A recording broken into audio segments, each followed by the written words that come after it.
जय हिंद दोस्तों भारत सरकार ने एक बार फिर से पूरी दुनिया में भारत का डंका बजाया है। ट्रेड हो रही है तो वो भी इंडिया की करेंसी के ऊपर। आप बताएंगे कि कोई भी कंट्री अपने करेंसी के ऊपर ट्रेड करती थी, उस कंट्री का फ्यूचर क्या होता है आने वाले टाइम के अंदर, उस कंट्री को कहाँ देखते हैं आप?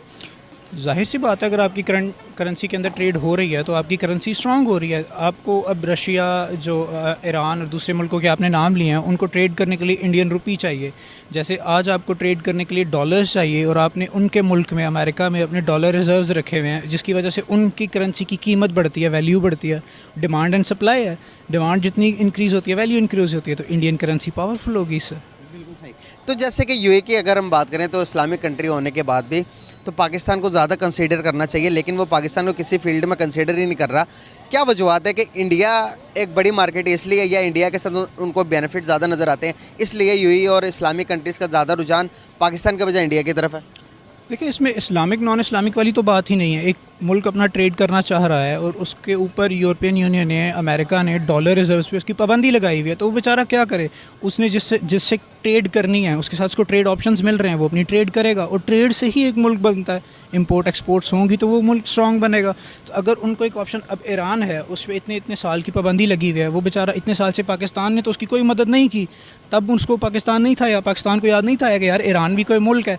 आज ईरान अगर अपने फ़ायदे के लिए इंडियन अकाउंट में, वॉस्ट्रो अकाउंट्स के अंदर डीलिंग कर रहा है इंडियन रुपी में, तो आज पाकिस्तान ये गिला करे कि ईरान ने हमें नहीं पहले पूछा, उनको पूछा, तो ये बात बिल्कुल गलत है। बिल्कुल सही। आज से कुछ टाइम पहले आपने सुना होगा कि यूरोप के देश फ्रांस में यूपीआई और रुपए कार्ड को एक्सेप्ट किया जाएगा, और अब इसके बाद यूएई और सिंगापुर में भी रुपए कार्ड और यूपीआई पेमेंट सिस्टम को एक्सेप्ट किया जाएगा। इसके अलावा रशिया, सऊदी अरेबिया, यूके, इन देशों से भी चर्चा चल रही है और बहुत ही जल्द यहाँ पर भी काम शुरू हो जाएगा। साथ ही साथ अमेरिकन देश अर्जेंटीना से भी इसके बारे में बात चल रही है और बहुत ही जल्द यूपीआई और रुपए कार्ड यहाँ पर भी एक्सेप्ट किया जाएगा। कुछ 6 महीनों में इंडिया ने बहुत सी ट्रांजैक्शंस की हैं, रिकॉर्ड तोड़ दिया है।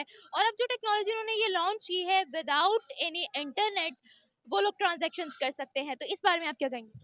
जी बिल्कुल, इंडिया जो है पिछले चंद महीनों में या पिछले चंद सालों की अगर बात करें तो इंडिया काफ़ी एडवांस कर गया है टेक्नोलॉजी में, और पाकिस्तान जो है अभी भी पुराने जो मेथड्स हैं, जो पुरानी, यानी हम कह सकते हैं कि इंडिया के मुकाबले में अभी हम 25 साल पीछे हैं।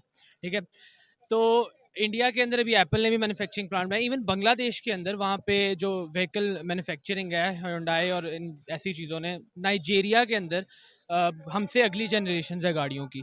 तो दुनिया बहुत ज़्यादा एडवांस कर रही है, और मेरे ख्याल से पाकिस्तान को जो है इस चीज़ पे ये एक लम्हा फ़िक्रिया है। हमारे जो डेमोक्रेटिक सिस्टम है उसके अंदर मसला ये है कि स्टेबिलिटी नहीं है। कोई भी कुछ सोचता है तो उसकी गवर्नमेंट जो है वो चली जाती है। इंडिया में ऐसा नहीं है, और मेरे ख्याल से उधर एडवांसमेंट हर किस्म में, हर शोबे में वो हमसे आगे हैं।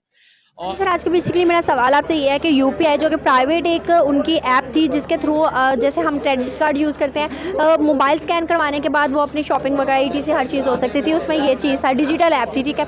अब उसको सबसे पहले नरेंद्र मोदी का सोच थी कि रशिया उनकी ऐप को लेगा, लेकिन सबसे पहले उसमें फ्रांस आ गया, फ्रांस ने उसको ले लिया, लीगल करवा लिया अपने मुल्क में, एज़ कम्पेयर टू फिर हम रशिया की तरफ आते हैं, रशिया ने फिर लीगल करवा ली। डे बाई डे जो है हर कोई उस टेक्नोलॉजीज़ की तरफ आ रहा है, हर कोई जो है वो अपने मतलब चीज़ों को इंडिया की तरफ देख के कर रहा है। तो आप क्या समझते हैं कि इंडिया के पास कौन से ऐसे प्लस पॉइंट, ऐसी कौन सी टेक्नोलॉजी है जो उस पर वो काम करके ऐसा इनिशिएटिव लेता है जो कि हमें भी नज़र नहीं आता? एक्चुअली जो इंडिया का जो स्टूडेंट लेवल पर जो काम किया जा रहा है वो बहुत ज़्यादा किया जा रहा है। स्टूडेंट्स को ना प्रैक्टिकल चीज़ों की तरफ लेके जाया जा रहा है। अगर आप उनका देखा जाए तो उनके 100+ स्टार्टअप्स हैं, और वो जितने भी उनके स्टूडेंट्स हैं वो रिस्क टेकर हैं। वो एज़ कम्पेयर टू अगर जॉब की तरफ नहीं जाते, वो कहते हैं जो काम करें अपना शुरू करें। इवन के अगर देख लें वो रेडी भी अपनी चीज़ें लगा लेगा, किसी की तरफ जॉब नहीं करेगा।